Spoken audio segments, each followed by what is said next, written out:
This is Andi Purewal, Boxing Social in association with Betfred. I'm joined by Viddal Riley 2 weeks after his victory up in Manchester, and also here ahead of the Showstar show on Saturday night. Vidal, a lot to kind of get through, but I know we don't want to keep too much of your time. Just kind of work through the top and way down. Deji versus Wassabi. Respectful up on stage, but what do you expect to see tomorrow night? No respect. I expect to see no respect tomorrow. Deji has prepped hard for this. It's the first time I can really say that with my chest. Like, he's looked like he's ready now to finally just take this W. We want him to get the W. It'd be lovely to see him get it, and I feel like he's finally given himself the best possible opportunity to get it. Alex isn't a joke. He's taking it serious, and it's going to be a close fight, but I'm backing Deji.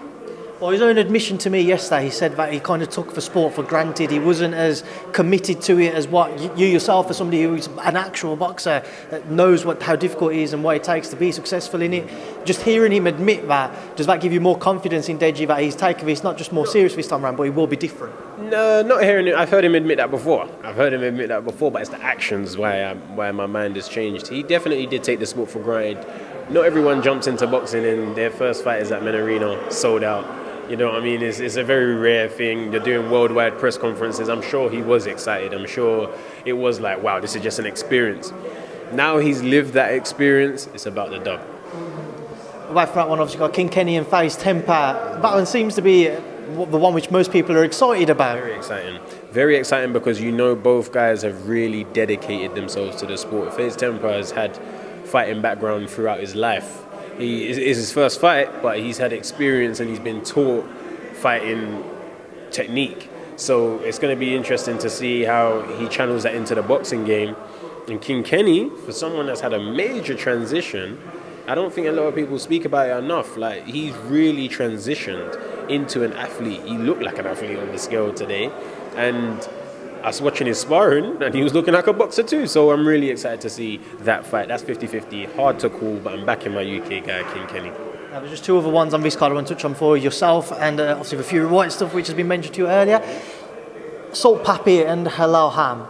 An interesting weigh-in, obviously, with Halal Ham coming up with a kebab and whatever. My hand was wet. Come up. It is moving mad, but it's entertainment.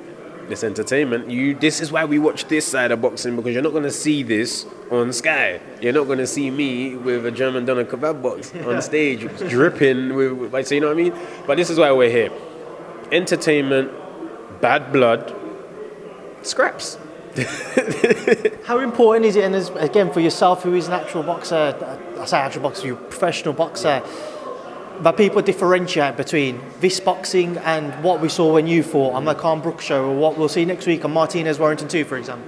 The important thing to keep the gap between the traditional boxing world and the social media boxing world is not to put them on the same show.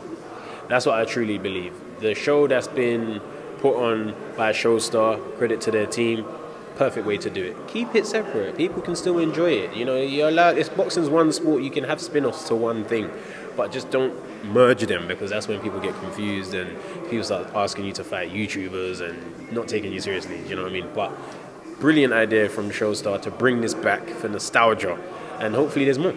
One thing I want to correct myself on is Wood Condon next week, not Martinez Warrington 2, as my fault in case everybody's in the comments. Another one, Stromedy and Austin Sprint. Again, an interesting way. Yeah. I don't really know all the guys on the show, so I'm reading the brief, I'm looking at the guys, I've seen their followers and whatnot. Didn't expect him to come out there trying to fish his opponent, but you know what? Cool. It's different, it's memorable, and I'm here talking about it now because he done it. So another interesting one. Bad blood there as well. Let's see it. Vidal, coming on to yourself, 2 weeks on from that victory up in Manchester, time to reflect. How good does it feel to be back in here, UK shores? Are you back in the gym as well, getting straight back into it? I'm already back in the gym. I'm saying I'm not entirely happy with my performance. I know it was all right. First fight after 2 years, so yeah, cool. But I have a certain standard, and I want to fulfill the standard I know I can reach. So when I do that, you'll hear me speak happy about the performance. I'm grateful for the win. I'm grateful to Wilberforce Shepo as well. He taught me a lot in there that I needed to learn. I'm very happy to be back. I feel it in my system. I'm happy to be back, and I'm just ready to get back in the ring as soon as possible, get my experience going, so then I can, get these other names in, top names in. Do you have a date when you'll be back out next? Not that I can tell you. Okay. Not that I can tell you, but I'm back in the gym and hoping to get out very soon. And final one, obviously Fury-Whyte, which will be happening at Wembley Stadium, which is on one of the sides of this arena somewhere. Just over there, can't see it. But what are your thoughts now that it's obviously we had the official press conference this week, even though Dillian wasn't there? Them two, Dillian Whyte, Tyson Fury, enigmatic characters. And they're going to do different things. They're going to do things outside of the box. I wasn't surprised Whyte weren't there, to be fair. It was like, okay. But it's good anyway. I guess you keep yourself away from the mind games and the chat and the whole, there will be a time for that. And we'll see that fight week.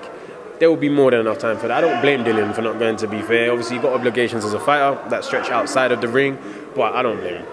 Well, Vidal, I've taken a bit more of your time than I said I would, but it's always good to see you. Thank you for speaking to me in Boxing Social. Hey, love to Boxing Social as always. They've been keeping tabs on the release, not just because I got back in the ring. So shout out to them, like, subscribe, watch the podcast, do it all, man.